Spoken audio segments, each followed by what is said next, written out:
I was to grade myself as a hunter or a gatherer, I'm a gatherer. I know who I am. So hunting jackets are really popular. So let's design a hunting jacket, but not for hunters, for gatherers. And the first thing I do is that I familiarize myself with the vocabulary of design. Looking through this stuff immediately in my head, I'm just categorizing these design elements, things that are more aggressive and huntery. Anything that would accommodate a gun, like leather patches where you would rest your gun, that's more huntery. Things like game pockets where you would store game, big slings, that would what I categorize as to more gathery. And once you get those ideas, then you can start sketching.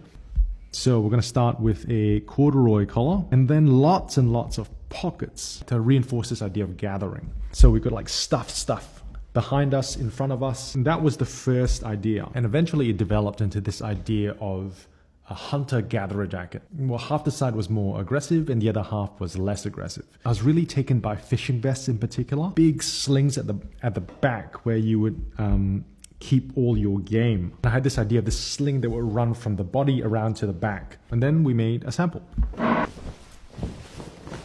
So you would recognize the same silhouette as, you know, like a Carhartt jacket, basically. We start off with this really lovely Japanese corduroy, and then we pair it with this military reproduction duck cloth from World War II. And they are obsessive about getting it exactly right. So it's no exaggeration to say that this is exactly World War II cloth. It is a beautiful fabric. For the gathering side, we've incorporated this idea of the sling from those fishing vests all the way from the front and into the back. So we've literally divided into hunting and gathering. The thing I'm not sure about is the asymmetry of it all. I think it's a very clever idea to go hunter and gatherer. It does come at some compromise to the wearability of the jacket. My arms don't enter the same way. After a while, after you get used to how clever the idea is this going to be a hindrance, right? Is this going to annoy people?